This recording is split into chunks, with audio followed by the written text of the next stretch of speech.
Tokolasy tokovavy miarabantsika hatrany manaraka ity fandarina miaramanonja eto amin'ny MBS sy ny radio mata ity ary any amin'ny Facebook sy ny YouTube zay ho anao manjoy sy makafy izany indrindra moa amin'ny fandalinana ny zava-misy ho an'ny fiainan'ny firenena isan'andro isika eto atoerana sy any ampitan-dranomasina dia arabaina avokoa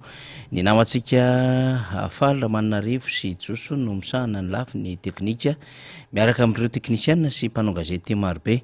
ary ireo namana any amin'ny radio maday ihany koa ny famerenana moa dia rahantsika isaky ny alina any ho any amin'ny amsivora sasany alina any ho an'ny radio MBS izany ny fahitalavitra moa dia manana fandaminany amin'izany isika zay manana olana tamin'ny fandraisana fahitalavitry ny MBS efa manomboka miverina tsikelikely izy amin'izao fotoan'izao zay manao ny fikarakarana azy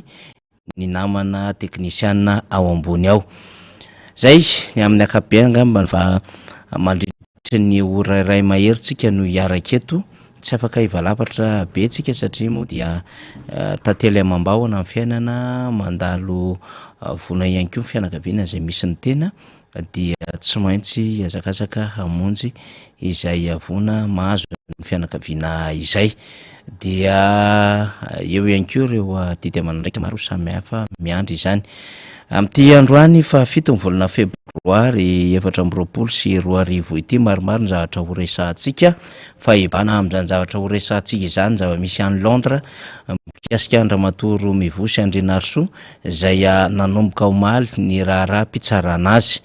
mbola maharitra any amin'ny andro maromaro any izany satria vao tena manomboka mihitsy moa ity raharaha goavambe ity ary tsy vita ray andro na herinandro fa mihoatra lavitra an'izany ny amin'ny fanadihadiana sy ny adihevitra samihafa izany satria moa raharaha kolikoly lehibe izy ity aorianan'izay tsy hoe tonga de voaka ny didim-pitsarana fa mbola fantatra eo avokoa ny fizotra ny débat rehetra zany ao anatin'izay plaidoirie zay na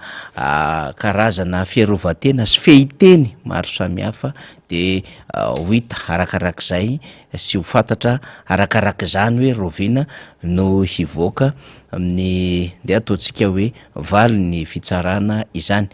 ny 7 febroary tahaka izao dia atsiarovana mandrakariva ilay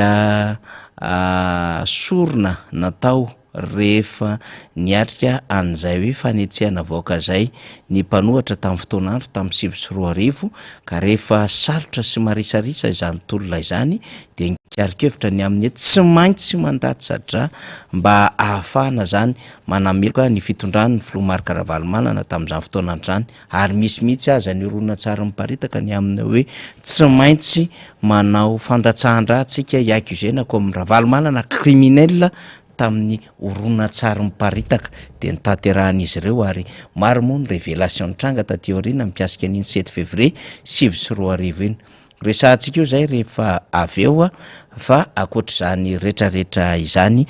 dia miandry ny vaovao ny ray aman-dreny ara-drazana zay nambara moa tamin'ny serasera nataon'izy ireo nanomboka tamin'ny faran'ny herinandro ny to tamin'ny alatsinainy sy omaly talata fa hiakatra eny Ambotsiroatra izy ireo ary anomboka marana amin'izay hoe tolo ny 770 zay ka haka ny Madagasikara eo ambany vahoan'ny firenena vahiny izany ny itondrantsika ny vaovao ihany koa moa zany de ahafantatsika moa zany raha ny raharaham-pitsarana omaly fa dia momba ny député Fetra Rahalamizafimbololona dia nangataka ny hevitry ny enivo ny fitsarana avy momba lalam-pandroena momba an'iny raharaha iny ny eny anivo ny fitsarana mba raha tonga voalohany zany satria moa manana statut mahasolombavambaoaka azy Andriamatoa Fetra Rahalamizafimbololona zay solombavambaoaka voafidy tetsy ambonimbolo tamin'ny fahadimy ary filohan'ny vondrona parlementaire ny antoko-tiko Madagasikara izy zay voasambotra nandritry ny fivoriana ara-potoana zay nitanterahany Assemblée nationale ny volana Desambra tsarotsika ny volana Novambra marimarina kokoa zany teny amin'ny kianjan'ny tsy lavitra ny kianjan'ny Mahamasina na teny amin'ny faritry ny zaridainan'ny Mahamasina no nisamborana ny député Fetra nandritry ny hetsika nataony collectif de candidats de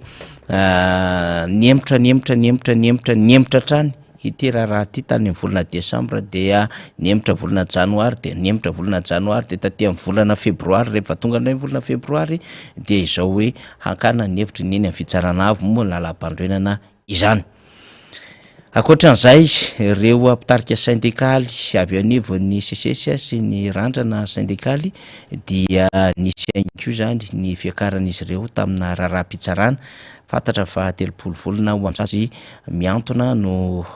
miantra sazy miantona no azon'izy ireo ary misy ihany koa ireo voarorohita ao anatin'izay hoe hetsika fotsy izay fa misy ihany koa moa zany ny sazy izay azon'izy ireo izay ao anatin'izay hoe miantona izany. Zany rehetrarehetra izany no zaraintsika atao anatin'ity fandarana izay vokarin'ny MBS sy ny Radio Mada ity ary fanaraka ao isaky ny latsinainy ka hatramin'ny zoma eo anelanela amin'ny 2 ora ka hatramin'ny 3 ora tolakandro. Marobe ihany koa ianareo izay mandefa ny vaovao ara-tsosialy any amin'ny fiarahamonina izay misy antsika any fa ny omaly ohatra dia samy tataina ny rehetra ny amina hoe de isa rano be ranotrambo zany hoe rano izay mety ahafefika ny fefoloha zany ka mety ho tafiakatra an-tanety izany ka ny maharidre finandraisana azy de re amin'ny tetezana ampitatafika de samy andriandry ny rehetra satria hoe ho betsaka ny rotsakorana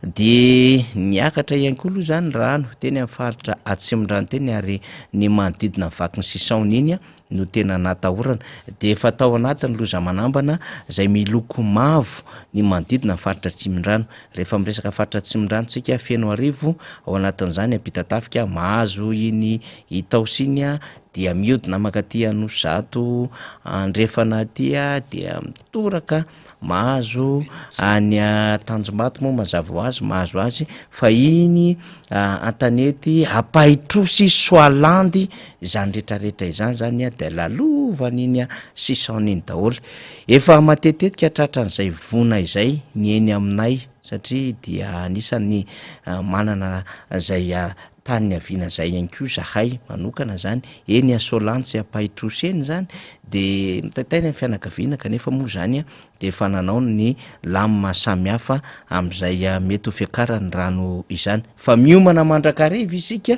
ny mba tsy ho tratra ny tampoka satria izay tsara fiomanana tsy tapohan'ny loza hoy ny fanampy mandrakariva am'izay hoe napetraka ny teo anivon'ny BNJRC zay hatram'izay zany fa tsy hoe vao izao zany ka miomana foana hatrany hatrany satria ratsy ny fahabetsahan'ny ranon'orana zany izy ty moa zany tsy hitantsony zay hitondrana azy tsisy le orana manahirana misy le orana manahirana misy fotoana ihany koa anatin'ny maintany manahirana rehefa maina be loatra rehefa mangatsika be loatra koa manahirana de tsy hitabeny ihany fa tsy maintsy misadapta vaikitsika zany hoe tsy maintsy miara-miaina am'izay trangan-javatra misy eo zany de mila fahamialona indrindra am'lay faritra iva tandrifin'ny sy lalovan'ny sisaony zany dia mila mailo isika rehetrarehetra betsaka ny vaovao zay voaray ary tena miparitaka be te hiresaka betsaka amin'izany zay fa manangana vaovao samihafa miaraka ny namana faly amin'ny Mahajanga tovovavy mananto tena any Port Berger misy mifiry amin'ny antso mpianatra mpampianatra no mifiry amin'ny Mesobe any Antsiranana any koa tahaka izany ny famonotena fanolanana tsy fakahitana saika isan'andro ary amanjato ny tranga izay hita ao anatin'ny volana ray ary de misy ihany koa ny kidnapina de vao nisy ny antsondray tsy lavitra ny commune Betatao any Anjorobiany hoe nisy kidnapina nge raha fanindry fa sao de tsy tsaronareo raha tamin'ny faraka amin'ny 30 volana janoary de mbola any le raim-pianakaviana am'izao tsika miteny izao raha ny fampitambavao izay nalefa ny namana avy any Betatao Paramanina any de misavoritaka ny rehetra any Atsara tanàna koa ohatran'izany mandeha ihany ny kidnapina any am'izao fotoana izao miodikodiny eo am'le hoe Akazo be Tsara tanàna Anjorobe Ambatondrazaka any Aparafaravola miodina amin'iny lalan'iny foana zany le kidnapina raha ohatra izy avato Akazo be zany de afaka manao raccourci mandeha aty Tsara tanàna maiva tanàna aty de mitsiropaka mahazo any Préville Andremena any de tonga ny Anjorobe hatrany Ambatondrazaka any mihitsy de reo akisareo zany mifandimbidimby ao anatin'izay resaka kidnapina zay misy vesa tsisy mivaolana de tokony isy mivaolana satria raha reny fijoroana nataony ny collectif de candidat ireny a de nahitana fa tena feno sy rakotra mpitandro filaminana Amanarivo Madagasikara ary raha ny mobilisation tamin'ireny tsy latsaka ny 4000 ny mpitandro filaminana nahetsika zany hoe 4,000 ary misy fitaovam-piadiana tsy tanono mihitsy hatramin'ny fiarakodia ny fiara blindé zany hoe fiara raitra sy tsy laitram-bala zany akoatrany hoe tena misy an'ireo fitaovam-piadiana basy grenade zay nampiasaina tamin'ireny fotoanandro reny de mametraka fanontaniana ny rehetra ny aminy hoe aizy reny tsy ahetsika fa manino reny tsy hita any ambanivolo rehetrarehetra any sady natao iambina fotsiny candidat sy ny mpanao politika sy ny mpanohatra fa amin'ny vanim-potoana tena ilana azy de tsy ahitana taratra ny tena fomba ampiasana an'ireny mpitandro filaminana sy reny fitaovam-piadiana zay raitra sy lavidy ary tena mitondra fahampitehana sy fandratrana ho an'ny candidat sy ho an'ny olon-tsotra zay nanao hetsika tamin'izany fotoanandrany fanontaniana mipetraka tsy mety azona valiny zany fa isan'andro anandro de samy mametraka an'izany rehetra amin'ny tambazotra sosialy na izany na tsy zany ho an'ny fomba fanaovana politika sy ny zava-misy eto amin'ny firenena tsy tapitra tamin'iny volana desambra iny akory ny politika sy ny tolona nataon'ny collectif de candidat fa mbola am'tio zany ary izany indrindra no nijoroany Andriamatoa Marc Ravalomanana no nijoroany voaingana ary niara-ny antsotray Iandry Raobel ary nanao valandresaka ho an'ny mpanao gazety tamin'ity androany ty hoe miantso mpandrara isika tonga mipandrara ary manao ny fandrarana mpandrara gasy kanefa botehana kanefa reny rehetrarehetreny dia tsy natao apikosomaso vomaika hanamafy sy hiditra bebe kokoa amin'ny lafin'ny politika Andriamatoa Iandry Raobel raha nambarana zany amin'ny alalan'ny antoko ARB na Anjomara Rivo-Baovao zay tarihany na de teo aza ny antsotray satria nambarana fa ara-dalàna avokoa ny antota taratasy rehetra zay nananany tamin'ity fikarakarana ny plaza teria ampefilo na andavamamba ity kanefa moa zany dia nisorona aminy araky ny fangatahana sy araky ny pitsopitsony samihafa zay nampiasainy ny fanjakana tamin'ny alala ministera ny fanabeazam-pirenena na de teo aza ny fifanarahana sy fahafahany mampiasa izany dia nisy ny fanesorana izany teo ampelatana ny mpandrara Andry Raobel fa hanamafy am'izay fomba fanaovana politika zay ary tsy miembotra ary handray anjara am'ireo mbaratonga ampifidianana ho avy zany ny ARB araky ny nambaranka Iandry Raobel sady manao fizaraham-baovao amintsika no mampatsiahany zava-misy tao anatin'ny 27 ora sy ny zavatra atrehana zany am'ty androany ity zay ary amin'ny akapobeany fa efa takaiky eto raha kotoandrina Motarson Alleluia ianareo moa zany rehefa manaraka ny fandarina tahaka izao de efa fantatrareo hoe izy zany latsinainy talata larobia lakamisy zoma de misy rotation akoatran'ireo hoe vahiny zay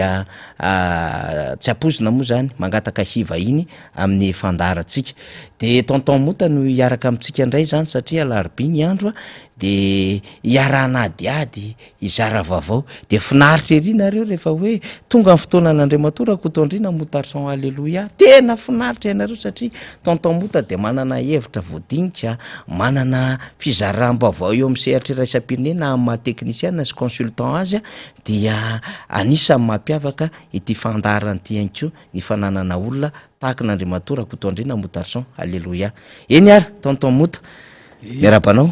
miarabanao faniry de miaraba ireo olona rehetra manaraka izao fandarana zao eto amin'ny MBS eto de mamela ianareo nisy olona lasan'ny rano zandry ny namana tany ambanja lasan'ny rano ny sambo rano maly arivo de mbola any anaty fikaroana an'le tovolahy mihitsy ny fianakaviana fa de mirary fiononana ho azy ireo ny tenanay manao kokoko ho an'ireo mpianatra tao amin'ny sefala nandeha tany Brickaville tany Manambato zay moa fangatandrareo mba anaovy kokoa re zay de manao kokoa zay dia mirary soa ho anareo rehetra zay eto zay sy faniry moa zany zao manao fanadiadiana ny vaovao maro isan-karazany eto anatrehanay ankehitriny ko dia inona ny zahatra tiana horesahana ary le roa mivosy aloha satria zay ny tena andrasan'ny vahoaka mihitsy ka raha-pirenena lehibe izy io mariny zany ary le raha roa mivosa tsy de mahazatra antsika loatra ny fomba fitsarana eo amin'ny tany miteny anglisy ohatran'io fa ny azy de tena misy fombafomba betsaka mihitsy fa de zao ny zavatra ekena fa marina de ny fiezany izy ireo mampiasa ny fitaovana rehetra eo an-tanany a tsy sala amin'ny neto amintsika moa tsy référence zany e mampiasa ny fitaovana eo am-pelantanany a azahoany mitady marina ary ny zoan'ny voapanga am'izany a de tena sarotiny mihitsy izy amin'io e tsy ediny hevitra mihitsy io fa de avelany anao zay fomba rehetra azahoana miaro an'izay a zoan'le voapanga zay ka ity masiny manahirana ny tirara ro mivoisy ty de izy mahakasika an'le hoe ama taleny kabinetra ny fiadidinan'ny republika any Ramatoa mivoisy a zay ny tena masy ohatran'ny hoe saripady mihitsy le zavatra mitranga satria de ny any amin'ny tendron'ny firenena malagasy mihitsy a voatoitoy ena eo am'le izy fa voapanga honanao a kolikoly avolenta sa tsy avolenta zay hafa fa voapanga amin'ny kolikoly a ireo mivoisy ary tsy vo hoe efa nandeha ambara tonga maromaro izy io a zay vao tonga tam'izay de fanao fotoana tany moa zany de zay le izy hoe tonga tany a ianao a voapanga tazomina fa nanao a corruption nanao kolikoly pot de vin eny zay dolo mo misy karazany telo le izy fa tafiditra ny anazy zany le pot de vin zay ny qualifieny qualifienande fa tsy hoe zay tsy de hoe corruption le corruption zany corruption ihany fa anatin'le le qualité an'le tsy hoe qualité moa zany fa le ao anatin'le zavatra nataony zany le pot de vin le hoe tambony mba azona service zay le izy de ovakitsika re alohan'ny anomboana izy tonton metazy fa nio-kevitra nataona gazety tany ivelany de tena vakitsika mihitsy le izy ato am'le voalohany aloha zany tsika zany mamaky de sady mandika azy zay sy tonton moty eto zany azy etsehany eo faly raha mety ity aloha zany mba hoe zahantsika ho zaraina fa misy namana any zany de mifampiantso any namana ny ampitan-dranomasina tsika de zao nataony namana hoe mbola lavalava lesy le izy raha faniraka zao am'ma mbola lavalava zay any Londres le izy ny atao zay aty France fa tsy mitovy an'le tam'le teo aloha satria efa nisy le tany amin'ny mois d'octobre sa novembre tanoany izy sa septembre rairay am'izay tsy mitovy am'izay fa ino zany teo amin'ny ray andro teo de nandeha de hoe any amin'ny février satria miplaide non coupable Romy Andrenasoa tamin'iny de coupable i Philippe Tabuteau fa ity zany tena andro maromaro de hoe le trésor le moyen ahafana miatrika an'izay any an-toerana zany tsy maintsy tsitsitsina ka rehefa tafiditra any am'le débat mafana be am'izay de efa ho tonga any an-toerana zay de mampita vaovao aminareo de eny ara hoy isika zany fa ity zany vaovao zany zay voarahintsika moa zany tamin'ny omaly 18h37 zany l'ex collaboratrice du président malgache a proposé d'user de son influence hozy izy pour obtenir des pots de vin selon un jury londonien zany hoe ny mpiara-miasa taloha tamin'Andriamatoa Andry Rajoelina zany zay fatatsika moa zany filoham-pirenena malagasy dia nampiasa ny fahefany mba ahazona tampony tamin'ny asa natao zay le pot de vin zany araky ny fijery na pahilalana mpitsara any Londres na londonien anankiray zany eo aloha zany tsika amin'iny tontomoty zany de mandeha tsikelikely am'izay de zao ny ambarany l'ex chef de cabinet du président malgache Andry Rajoelina ozy a proposé d'user de son influence tena nampiasa ny fahefany mihitsy le de son influence zany de fatatsika tsara le hoe trafic d'influence zay zany anisany anenjehana olona anankiray zany hoe mampiasa ny fahefany miopapana na tsy araky ny tokony izy mba ahazona tampony na mba ahafana misitraka zavatra anankiray zay tsy mifanaraka ny lalàna zay zany ny dikan'izay de toizany ny fanazavana ozy izy pour obtenir des pots de vin de la part de la société d'extraction de pierre précieuse Jamesfield zany hoe tany am'ilay orinasa zay mpanao ny asa momba fitratrana vato sarobidy dia ny orinasa Jamesfield ozy izy en essence d'une aide anatin'ny fifanakalozana fifanampiana no abstention na droit mine mba ahazona zany droit mine lucratif mazava ho azy nge dia ny licence io zay ahafahanjany orinasa zany miasa eto Madagasikara. On déclaré mardi les procureurs devant un tribunal londonien araky ny nambaran'ny lehibe amin'ny fampanoavana tany Londres zany. De ambarambarany ato satria miezaka tsika sady mizara vavao atsika manko za izy tontomoto io. Roa miandrianaritra izy 7 taona de voapanga ho nahazo ary niketrika ihany ko d'avoir cherché satria ataotsika daholo zany mba azona zany ny vola zay any amin'ny orinasa James Field teo anelanelany 2.24 sy ny 3.24. De io le miteneny ny tonton mota teo hoe tsy vo tamin'iny le izy fefa nandeha efa tany aloha tany zany efa nisy zany de marsa samihafa tany aloha tany na azon-javatra zany na efa niketrehana zavatra tamin'ity orinasa James Field ity. Zay mba ahafahan'ireo orinasa ireo zany mba ahafahan'ity orinasa ity fa tsy hoe ireo moa zany manohy an'ilay asany na aktiviteny aty Madagasikara. Fa nandritra zany fotoana zany ireo miandrenarso hoy ny lahatsoratra vakitsika eto dia nanambara izy fa tsy meloka teo amin'ny fiampangana ho nanao kolikoly na hoe tamin'ny alalan'izay chef d'accusation de corruption zay. Ny procureur Alex Litsandray dia nanambara zany zay atao amin'ny fitsarana tany sotoarika Crown Cour zany fa roa miandrenarsoa nandritry zany fotoana rehetrarehetra izany dia tena olona mpanolotsaina atokisan'Andriamatoa Andry Rajoelina. Misy dikany goavambe zany misy dikany goavambe zany matoa zany voatsindrin'ilay procureur Alex Litsa zany zay tena hoe andraikitra tena feno fahatokisana nanana ny filohan'ny Repoblika taty Madagasikara an'ity olona ity zay. De mbola amitoy le izy ity procureur ty ihany izy de nanambara fa tamin'ny taona 2022 ireo miandrenarsoa de efa niona tamin'ny cadre supérieur zany niona tamina tompona andraikitra ambony lehibe tao amin'ny James Field. Anisan'izany dans le directeur général ny tale général Sina Gilbertson. Zay njolo vavolombelona ihany ko amin'ny sujet na possibilité d'exploiter des mines à Madagascar. Amty adevitra momba ny rara mine aty Madagasikara ity. Grave ty satria mempotra zany ny bosingeza be ny DG an'le James Field. Tsy hoe olo tsotsotra natao hiraka zany no mipotra fa le bosingeza be zany patron.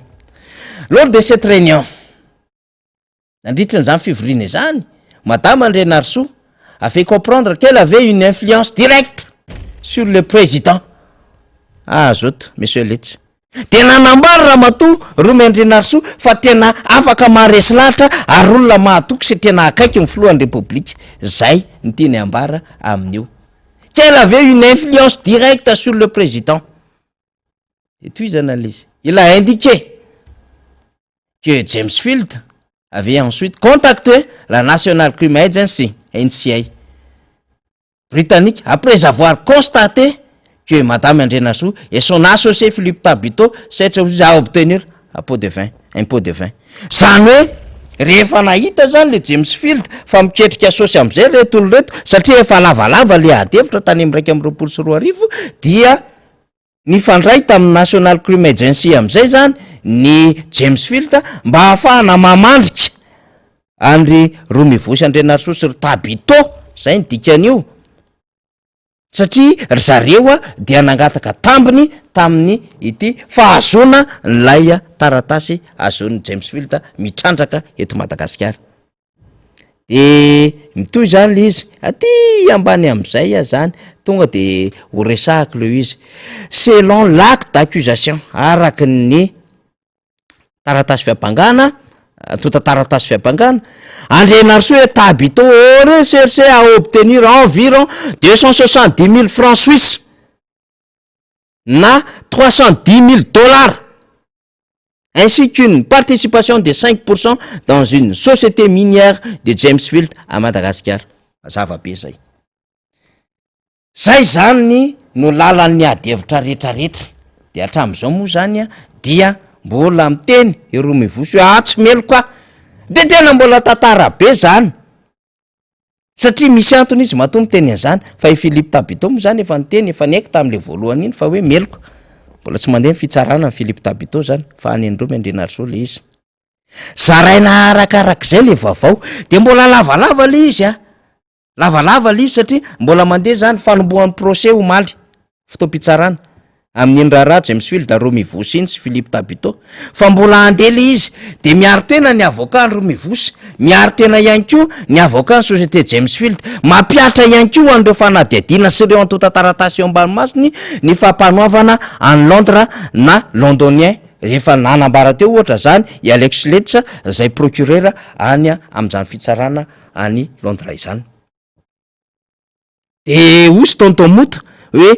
nihainona mihitsy mifaneho-kevitra ilay voapanga de mitondra ny fanazavahan-keviny ihany koa ilay mpisolo vava de ho hita eo zany ny raharaha rehetrarehetra satria resaka plaidoirie mandeha io ho an'ny mpitory sy ho an'ny voapanga ary mihaino an'izany raha teo ny eo an'ny tontolo ny fitsarana ary mampifanaraka an'izay zavatra ambaran'izy ireo eny atrean'ny fitsarana amin'ny antota-taratasina de eo an-tanan'izy ireo ny amin'ny hoe reto ny nambara tany amin'ny fanadihadiana ambara tonga rehetrarehetra tany ka reto no eto ambany masinay de mandeha zany le raharaha-pitsarana am'izao fotoana izao fa malina de lay feheza teny teo ny amin'ny hoe olona tena manana influence ary tena atokisan'ny filoha am-pirenena Ramatoa Romivoso ary marina zany tsy n'importe qui tompoko natao hoe directeur de cabinet na hoe talent cabinet na diricab mille io na diricab civil io satria ao no miodina ny raharaha-pirenena sy ny raharaha politika sy marina fa tsy manao ny administration ny directeur de cabinet tonton Mota fa tena manana an'ilay lopo politique mandeha manara-maso an'le situation politique ary azo lazaina ary fa mamaky ny information politique sy mamaky am'izay situation rehetrarehetra même socio-économique an'le firenena de rehefa voasivana amin'ny akapobeny raha ohatra ka tsy maintsy sivanina de zay mahafanana zay enjakenjana am'ireny no entina sy ambara sy adikevitra amin'ilay filohan'ny republika ary de tena marina tokoa zany any amin'ny firenena matanjaka ny hoe directeur de cabinet na directrice na cabinet amina andraikitra angezabe tahaka izany de tena olona manana an'izay tena hoe tena tanjaka ara-politika zay fa reto moa zany ao arinan'ny filoha fa ty moa zany mampiasa vehivavy de tafatsapaka eny ary tonton Mota inona ny azo ambara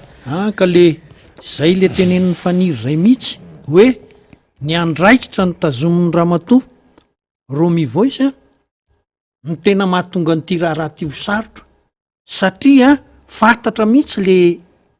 le asan'le tale kabinetra civil ny filoham-pirenena ka raha vo tsy afaka manao nininy ny olona io tsy inona raha tsy ny filoham-pirenena no mibaiko azy ary zay zavatra tonga eo aminy zarainy amin'ny filoham-pirenena izy no manao ny classement sy ny etsetratsetra dikan'izany tena olombe eo amin'ny firenena mbola olombe noho ny prime ministre io qui fait la pluie et le beau temps ozy ny fitenenana eo amin'ny fitondram-panjakana noho zay andraikitra sahanin'izay ka izy no miatrika le fitsarana any a Londres ankehitriny lasa ilay fitondram-panjakana malagasy mihitsy no eo anatrehan'ny fitsarana zany ankehitriny de araka ny tokony ho izy tsy maintsy miaro mafy zay zavatra rehetrarehetra zay izy ny voninahiny voninahitra ny filoham-pirenena ny voninahitra ny firenena malagasy zay no arovany raha ohatra izy mahavita an'izay moa zany zay fa tena manahirana koa mantsy mieritreritra an'le izy de zao raha mifahafantarako azy Ramatoa Romy Voice tsy administrateur civil ary efa hatrany am-pendohana mihitsy io fitondrany io tsy de zatra loatra mampiasa amin'ny administrateur civil amin'ny sehatra maro samy hafa eo amin'ny fitondram-panjakana fa dia olona ohatr' zany marina fa hoe atokisany sy ny etsetra fa misy zavatra tokony ho administrateur civil ny tokony hitatana an'lizy a fa izy ny nianatra momba an'izany de zao le zavatra mitranga nanomboka tamin'ny raiky amby roapolo sy roa arivo a tonga ty am'y telo amby roapolo sy roa arivo a io le izy fa mipotra sahirana raha ny tenen'ny fanirany vakiny tam'le tatitra teo de zao hoe angataka fahazahoana mitrandraka ireto olona reto a zay no mahatonga an'le fampirarahana hoe za afaka mampiasa mariny zany satria fahefana ny manana fahefana izy baiko ministra na ny prime ministre ary satria raha vao miteny izy ange de ohatrany hoe ny filoham-pirenena no miteny justement de tsisy afaka hiteny hoe tsy mariny zany satria ny filoham-pirenena sy raha matoro moivosy ihany mahafantatra hoe zay tokoa le nyresahany izy ta na ohatr' zany a de tsy afaka hiadevitra am'izay zavatra teneniny fa de manatanteraka marimarina kokoa raha le izy zany de zao hoe raha hoe eo am'ny lafiny andraikitra zany a raha hoe directeur de cabinet a de ty président république de tena tsy maintsy mifakafantatra zavatra atao reo tsy maintsy satria kabinetran'le président république le institution no entin'le raha matonga e kabinetran'la président république no tataniny dikan'izay zany ny raharaha rehetra de tsy maintsy fantatry le filohan'ny république na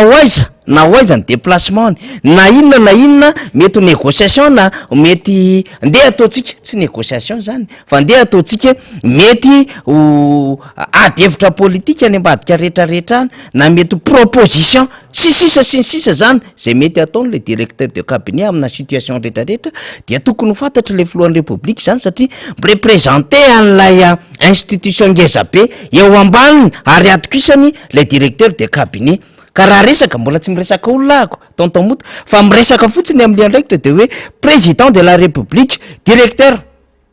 de cabinet dia mifamatotra be zany ary tsisy mandehandeha ho azy fotsiny am'izao hoe tsy fantatry ny filoham-pirenena na hoe tsy hain'ny filoham-pirenena ny ataon'le olona na tsy mahafantatra akoriny ny am'izay mety zavatra zay mahakasika an'lay raha-pirenena raha ny tokony izy zany ohatry ny hafahafa be ihany zany nefa zay le hitondrantsika fanadihadiana sy andrasantsika any tena votoatiny ny procès any Londres am'izao fotoana zao ka le izy ange faniry fantatry ny olona rehetra calendrier am président izy no mametraka azy priorité izy no miklasy azy misometitra am président hoe zao ny zavatra maikato président de manapaka am président de izy mampita zany hoe tena tanany président mihitsy olona io zay lizy ka hoe manana influence tena manana izy eo am sehatra rehetra eo am gouvernementa eketeny io olona io am'izay rehetra ambaraka tsisy miadevitra an'izany fa lasa ohatrany hoe président no ataon'le olona tsinitsinina raha vao ohatra ka mandany teniny tale kabinetra zany izy a reo olona miresaka aminy de tsy maintsy manaky an'izay zavatra zay de eto zany lohatsika zany a mbola tsy manana tena vaovao tena goavambe zany zao tsika satria am'izao zany a 1342 zao a 1042 zany zao any a Londres am'izao fotoana zao de mbola lavalava izy ty dikan'izay zany a mbola misotro raha matetitetika mbola inona moa zany tsy mbola lasa lavitra akoriny fa mbola mety ay zay indrindra mbola vao manomboka kely fotsiny de mbola misetisety kely fotsiny de samy miandriandry inona mifandehany fa ao amin'ny andro maromaro a mihitsy ny vao tena misy débat enjana be mihitsiny zany ary voaboaka ny anaran'olona eo any manko le andrasantsika ivoaboaka ny anaran'olona eo satria zay le nyteneny tonton mota raha ohatra ka roa miandrenarso ndeha ataotsika hoe olotsotra azy ndeha ataotsika hoe simple conseiller kely any ambadimbadika any aminany na tsy de nisy nanao combien firy zany fa am'lay andraiky le hoe dirikaby zay mibaby an'lay andraiky mpanjakana lehibe zay mbola tsy abrogé nandritry ny fotoana iny de misy zavatra marobe hoiteo ange ny amina hoe raha nandray vol izy ahoana ny préparation ny taratasiny rehetra nandraisany an'le vol ahoana ny fomba mipeheny azy mipehana tary amina vola zay mety ho tonga de miversena tamin'ny asa contenizaly izy ohatra zany nge ho hitao daholo zany rehefa tena mandeha amin'ny sehatra avoleta ny fandiniana ny raha-raha-pitsarana tahaka zao ahoana ny communication telefonika nataon'izy ireo afaka mamoaka ordonnance mikariko an'izany eo anivo ny fitsarana ary ataon'izy ireo zany hoe reto daholo nefa nisy correspondance na correspondance administrative natao na ny conversation telefonique zay natao ny reto olona reto satria tsika eto zany tantomota matoy i Philippe Tabito miteny hoe meloko za tompoko de misy dikany fa matoy Romy Andrianarisoa mbola miteny hoe tsy meloka non coupable efa mety voadinika ny daholo ny lafin-javatra rehetrarehetra de tazominy hatramy farany lizy hoe non coupable de rehefa ikariko amin'ny marina zany ny NCA sy ny any amin'ny fitsarana any Londres de tsy maintsy karoana daholo ny rehetrarehetra mba hahafahana mikariko amin'ny marina de reto eo anivony James Field reto ihany ko raha ny vaovao fantatsika zany de hoe tena manana proof fa tena nanao fangataham-bola tokoa ao anatin'izay pot de vin zany ireo mivosy Andrianarisoa sy Philippe Tabito ary misy ara vaovao mivoaka ny amin'ny hoe mipiezeny izy ireo tamina resaka nandefasany infiltration zany tao anatin'ilay fionana zany reto olona reto de tena tratra tao anatin'izay zany ry roa mivosy tsy afa-miala zany ka isika miteny an'izany amin'ny hoe mbola vao manomboka re olona aza mbola mikoropadropaka marina fa betsaka message tonga ato aminay de inona le vaovao de ahoana de aiza ho aiza sy ny sisa mbola tsy afaka na namana any ampitan-dranomasina raha mbola privé mamoaka an'le information fa isika moa zany zay mba information kely hitatsika de ezahantsika zaraina ihany hoe tantomoro faniry le resaka hoe miteny ro mivoice hoe tsy meloka zay ingeny tena grave indrindra inona ny dikan'izay raha za mihaino an'le izy zao hoe tsy meloka de saotrany hoe je suis en service commandé satria tale kabinet zany tsy mialy eo amin'ny torany zany raha tsy ny filoham-pirenena no mibaiko azy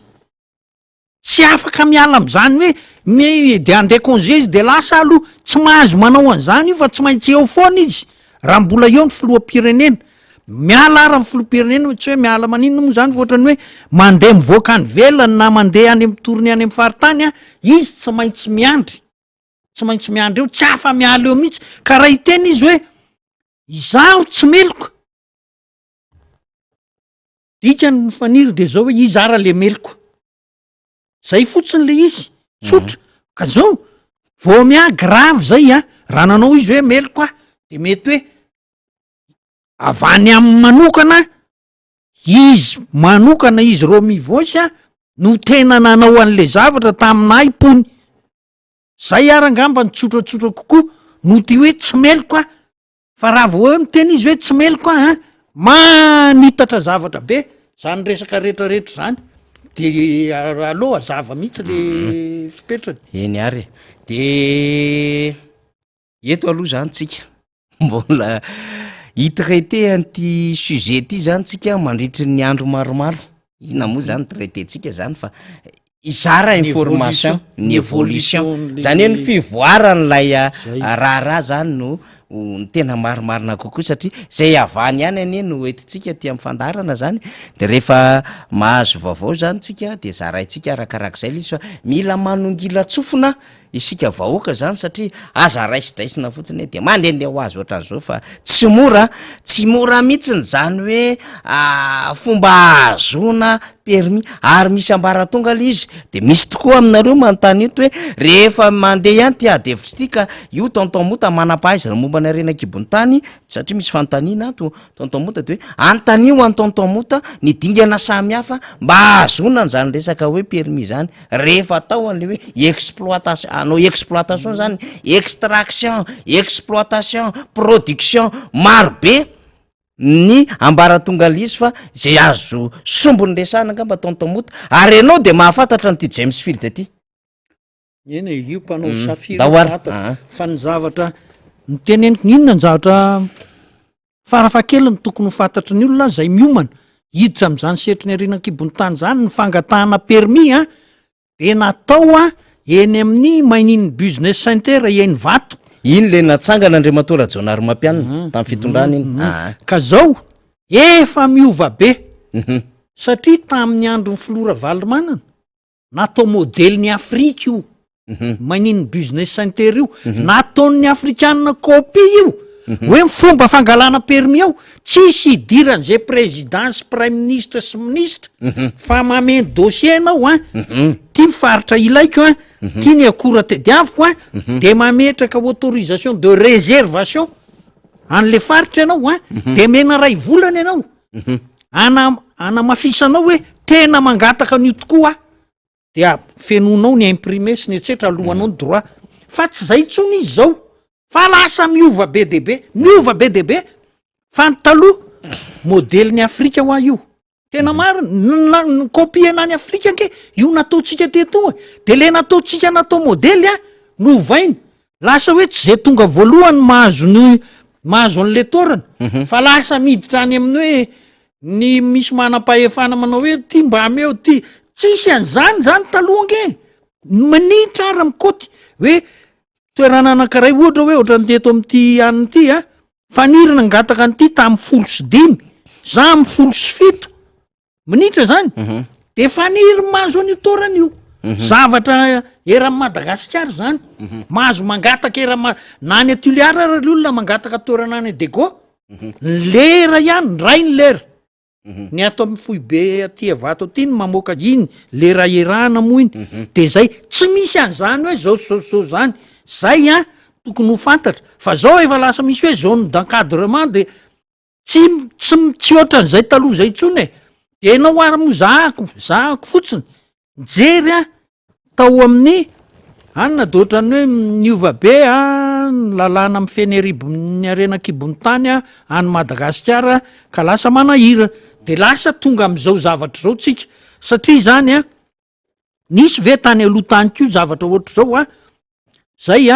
aleo ny tantara no itsara azy fa ty zavatra ty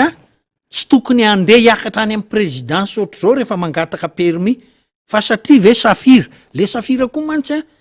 lasa tonga de misidina be le sainy hoe million de dollars zao hoe de lasa ambony be le resaka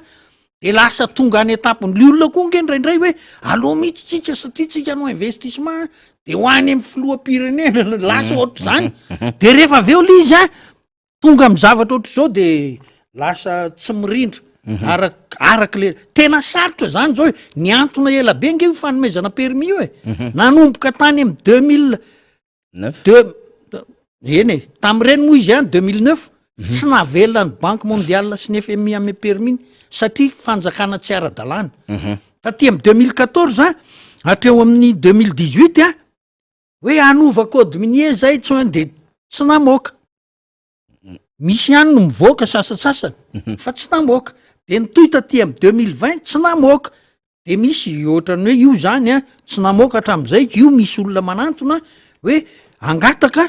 de lasa nanao fomba hafahafa fa tsy mbola namoaka permis ange ny cadastre minier tam'zany fotoana zany tam'ny fotoana mipitrarany tony tsy mbola namoaka fa le olona zany te hiasa izy ny olona moa zany efa zatra an'le hoe mila miasa aingana miasa tsara zao anao no fanaovana vato koa mantsy hafanam-pomby be debe mafana fo ianao anao an'le izy de eo ianao mikarakara taratasy aingana zay le izy de mafana fo izy de lasa izy nandeha am'le lalana tsy misy varavarana eo midona tamin'io izy de zay iza ny diso le fitsarana no manao hoe iza ny diso zay le izy mba tsara ho fantatsika kely ihany zay fanazavana ny entin'ny tontomonta tamintsika teo zay satria misy amitsika moa zany manontany de everitsika fa manararory tsika am'resaka an'zany fa raha verena zany adevitra de hoy sika hoe mbola mateza oritiny ty raharaha ty ary zay mihitsy le izy mbola lavalava zany le procès zany sy le débat ao anatin'zay de tena aly ina izy tya rehefa misy vaovao azo alaina de mizara fa ny ohatr' zao koa manahirana ny famoaham-baovao tena manahirana be mihitsy ny famoaham-baovao amina lafin-javatra ohatran'izao de zay vaovao zay mety hoe azo avoaka no avoaka atsika zany a zay mety hoe fa publier zany a amina resaka hoe accès public zany ny ahafahantsika no mizary azy fa itsika fotsiny a no miezaka mametraka tsara hoe ity ndao zaraina amy vahoaka zany zay ny amin'iny fa rehefa avy eo tsika resaka 7 février de nitondra anakaiza le tolona de nitondra anakaiza le fanaovana sorona ho amin'ny vahoaka malagasy ny aminy hoe raha tiana omby ty ary raha tiana ho afaka eo maro karavalomanina tsy maintsy mandatra jatsika ary accusena ho coupable criminel andriamatoa maro karavalomanina zay nitetika tam'izany mba ahafahana miaccélérer an'le tolona satria efa nitsipozipozy le tolona teo amikanja ny 13 za moa zany teo rehefa nijerijery an'le sary ary rehefa elany nanao fanamarena misy olona nge de tsy hitanao tsy fantatra akory ny mpanao gazety tam'izany fotoanandro zany ary nahita ny zava-misy ihany teo amin'io toeran'io tamy 7 ary nahita ny zahatra nitranga ny ala ve ny anala kely niakatra teny ambony teny fa rehefa am'izao fotoana zao mahita karazana endrik'olona zay tsy hitanao tao anatin'izany hoe nde atao hoe tolona zany tsy fantatra akory na ny fisiny fa zao rehefa tonga nanana andraikitra sasany ary andraikitra hafa tam'izany fa rehefa tonga nanana andraikitra am'izao fotoana zao de iny mba manaritra voninkazo de manao akanjo fotsy de miresaka hoe ny tolona fa le histoire an'le 7 février tsy fantany akory ary na misy mahafantatra aza tsy mahalala hoe inona ny antony niketrehana an'ilay 7 février taty ambadika taty mba ahafahana manafaingana an'le fanonganam-panjakana ka tsy maintsy manao raha mandrika zay trango zay de hitany sasany aminy hoe avereny lay esprit na diso zay eny anisan'ny tranga nyseho tamin'ny 1 satria rehefa nanomboka volana janoary ny tolona nataony herivelona tam'izany fotoanandro zany nangatahana ny fialan'ny président Dideratsiraka namaly ny président Dideratsiraka avy nivory tany non aligné tsy ala nahidiny imputeur nareo tsy ala ozy izy ny président Dideratsiraka de nanamafy ny tety amikanjany 13 tsy maintsy mirodana amin'ny mandan'ny Jeriko de niteraka pression le mandan'ny Jeriko tsy maintsy mirodana tsy anao négociation amin'ny Dideratsiraka zay ozy ny rehetra de ozy andriamatoa Dideratsiraka hoe 89 zavy niatrika fifidianana lany ago fa ahoana no amolotra fanjakana tsotro zao fotsiny ndao ifampiresaka tsika de nanome proposition maro ary nisy tam'ireo mpitarika ny herivelo reo ny ona matetetika tamin'ny président Dideratsiraka ary efa nambara ny président Ratsiraka ny zany révélation zany hoe reto ny proposition samy hafa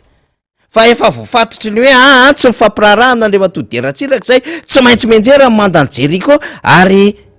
miala tsy ho filompirenena andriamatoa Dideratsiraka de zao sahirana teo anatry an'le tolona zany le herivelona de lasa nizara roa herivelona Arasalama sy herivelona Madagasikara de le herivelona Madagasikara zany tao amin'ny tokotany malalaka ny lycée Rabe Arvelo ny taritiny MFM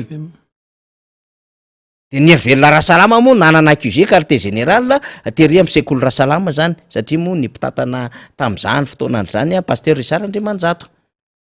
de lasa nahazo anarina herivelona Arasalama rehefa nizara le herivelona zany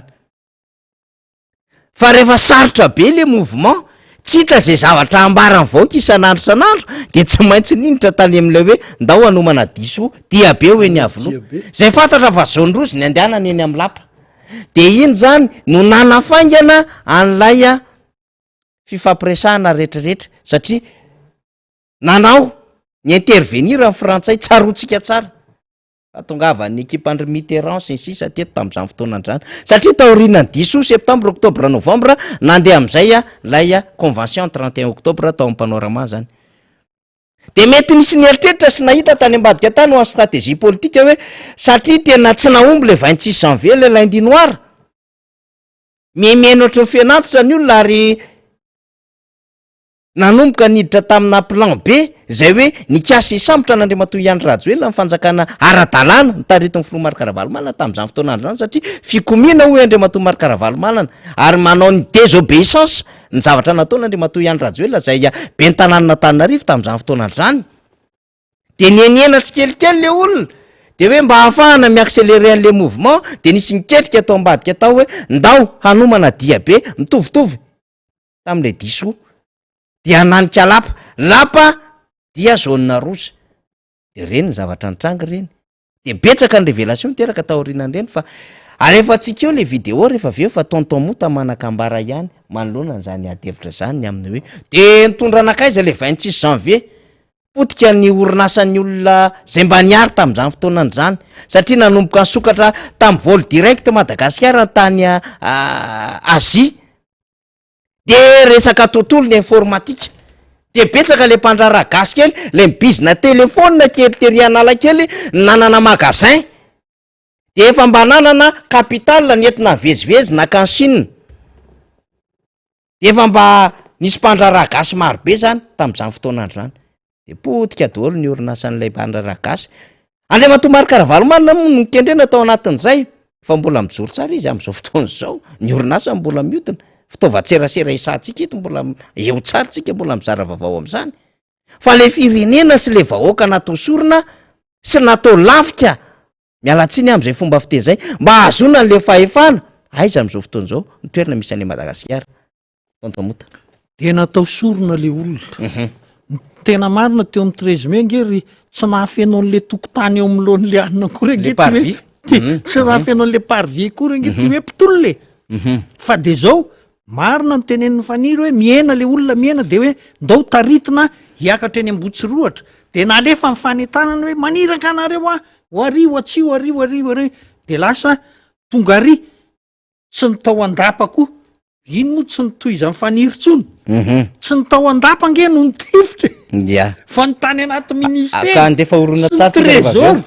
zay le izy zany hoe tsy ny fitondram-panjakana zany no nitifitra anyrety pilahatra fa misy olona hafa mihitsy no efa nomanina hitifitra de reny ny zavatra mitranga de zay moa le ozy faniry hoe hiampangana ny filora valimanana hoe namon'olona ny tena tanjona tao anatin'le izy fa le zavatra efa enitsika ihany moa reny hoe ianina sy rianina nge no manina hitifitra tam'ireny de reny ny vokany ka mahatsiaro an'ireny le 7 février androany iza moa zany ny tsarovany hoe namono azy zay fotsiny lasa fomba mampanao fotsiny le manaritra voninkazo fa ary le olona le nitaritolona tam'izany sy le nanodidididina azy ny tonga nanankarembe ary multimilliardaire am'izao fotoana zao tsy miala ny arenan'ny olona tsika mitantaran'izany fa manao fampitahany tsika zany ny zava-misy tam'izany fotoana zany taiza moa reo olo reo ny ainga ary aiza reo olo reo am'izao fotoana zao ary aiza le malagasy ankehitriny apitratsika tsara zany ny adevitra zany zany multimilliardaire le olona manana fananana eto atoerana sy any ampitan-dranomasina am'izao fotoana zao manana fiarakodia raitra sy lafo vidy ny sasany aza moa manana jet privé ary karazana tahaky ny tena hoe tena chateau mihitsy ny tranony sasany efa mba fantatra ihany hoe inona ny deparany sasany tam'ireo olo reo de zay le tenentsika hoe zay zany rehefa tsy naomby le 26 janvier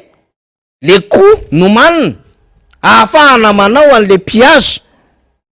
mba hanenjehana an'le Filomary Karavalomanana de nanomana koa aingakaingana taty am'le 7 février de nefa le izy mbola veritsika ihany am'le hoe hoan'ny tena fiainan'ny fiarahamonina reny olona matimaty foana sy nyratraina tamin'ny 7 febroary reny mba mandry ve ny sain'ireo naporisika sy nanao tetikady ahafahana mandatsaka ny rano mpiray tandrazana aminy mba hazona fahefana sy mba ahafahana ihany ko mahatonga ho fananaka reny ao anatin'ilay tanjona politika zay napetraka reny olona reny raha ohatra ka tsy manakambary tonton mota de misy fanadiadiana zay efa miparitaka moa ty fanadiadiana ty mikasikasika aniny 7 febroary iny ho alefatsika de mbola iverintsika sy tonton mota orina zay eny ary ndao raha fa alefatsika nity fanadiadiana momba andraraha 7 febroary ity zany de miverina indray zay tonton mota areva aveo satria mbola manana loha hevitra horesana ao anatin'ny fandaratsika ity fanadiadiana ity dia nataon'ny mpanao gazety frantsay amin'ny teny frantsay fanadiadiana ary dia noezahanay nadika tamin'ny teny malagasy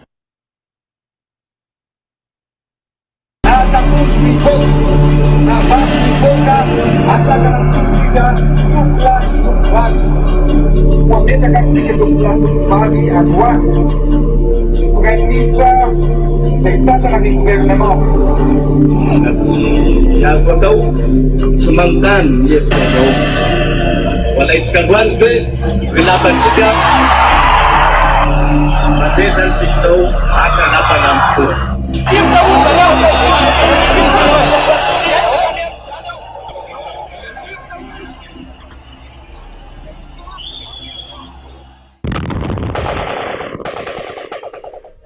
Madagasikara, Antananarivo, Sabotsy 7 febroary 2024. Mety n'Andriamatoa Andry Rajoelina sy Andriamatoa Monja Roindefo eny amin'ny lampana Amboditsiroatra ireo mpanao fihetsiketsehana. Amin'ny rora sy fahefany,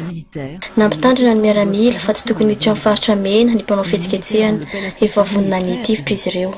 Amin'ny telo latsaka fahefany, ndrevindrevitra mibasy inona marina ny zava-nitranga tamin'io fotoana io. Ilantsa Rajoelina rindrivan'io ihany fa tsy maintsy ho tsaraina ny tompony andraikitra tamin'ny voron'olona io. Amin'izao fotoana anaovana fanadihadiana izao anefa dia efa herintaona sahady izay no lasa. Tsy mbola nisy anefa fitsarana natao hatramin'ny androany. Maninona no mihisatra amin'ny fanadihadiana ataony nisitry ny faty na ny fitondrana avo ny tetezamita? Maninona ny fatony tsy mety mamoaka zava-misy marina tamin'ny 7 febroary io? Indro tolotra ianao ny fanadihadiana nataon'ny ekipanay. Ndeha hiverena ny zava-niseho teny Amboditsiroatra tamin'io andro. Ny zavatra tsapa voalohany dia hojerena fitaovam-piadinana ampiasaina. Be dia be ny tivitra natao tamin'ny toerana nisehon'ny loza. Andrarakopana ny bala. Raha ny bala voahangony sy analizy ny lalana nalehandreo bala ireo dia zao no tsapa. Basy kalibra kely no nitifirana 9 mm izy io. Raha jerena ny filma nalaina tamin'ny fotoana androny dia basy automatika afaka mamoaka bala 500 na 700 isa minitra no nampiasaina. Notadiavinay izany hoe inona ny basy eto Madagasikara mifanentana tamin'izany toetoetra ny bala izay. Sarotra nefa namantatra fa izy io karazana basy io. Tamin'io fotoana io anefa dia miaramila tao amin'ny lampana Amboditsiroatra dia Kalashnikov no teny ampelantanany. Samy hafa tanteraka ny kalibra ny bala amin'ireo karazam-basy roa ireo. Lehibe lavitra mahatratra 7.30 mm mantsy ny kalibra ny balan'ny Kalashnikov raha mihoatra amin'ny kalibra ny balan'ny Uzi izay 7 mm monja. Ireo balan'ny Uzi ireo anefa no namonoana ny olona tamin'io fotoana io. Tena azo antoka izany fa tsy ireo miaramila niambina ny lapa tao Amboditsiroatra izay Kalashnikov ny basiny no namono ny olona tamin'io fotoana io fa olon-kafa. Ny fanontaniana nipetraka izany dia hoe iza no manana an'io basy Uzi io. Ny polisy-pirenena no manana io basy io fa tsy miaramila mpiambina ny lapa. Tamin'izany fotoana izany mantsy dia entitra ny fanaraha-maso ka tsy afaka nivoaka fotsiny tamin'izao mihitsy ny basy Uzi. Ny dikan'izany dia tsy maintsy olona manam-pahefana ambony tao amin'ny polisy no afaka namoaka ireo basy ireo. Eto amin'ity sary ity dia hita eo amin'Andriamatoa contrôleur général polisy-pirenena. Hita mazava tsara eo arinany eo amin'ny fiantonana palitao misy basy Uzi miantona. Fantapoko fantam-pirenena tamin'ireny fotoana ireny fa mora taminy naka ny ministeran'ny filaminana anatiny. Manaporofo izany fa manana fifandraisana akaiky tamin'ireo tompony andraikitra ambony tao izy. Azadino fa tamin'ny fanenjehana ireo legalista teny Anosy tamin'ny 2 aprily 2024 dia taitra ihany ny olona raha nilaza rangahy io fa hoe olona ao anaty vahoaka amin'ny tifitra vahoaka no nisy teny Anosy. Milaza tsy nanontaniana ve? Azo antoka fa mahafantatra zavatra maro momba 7 febroary 2024 rangahy io.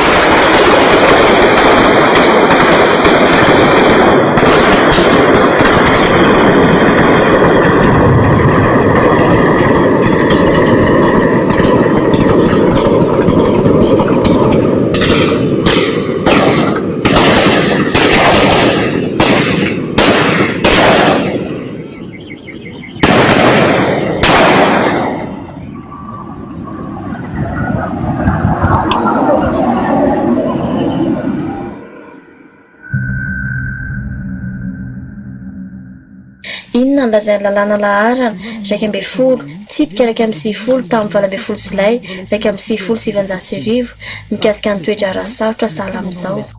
9.30 ny komando vondro tafika ihany no manapa-kevitra raha tokony hampiasa fitaovam-piadiana na bomba mandatsa-dranomaso no tafika hoentina.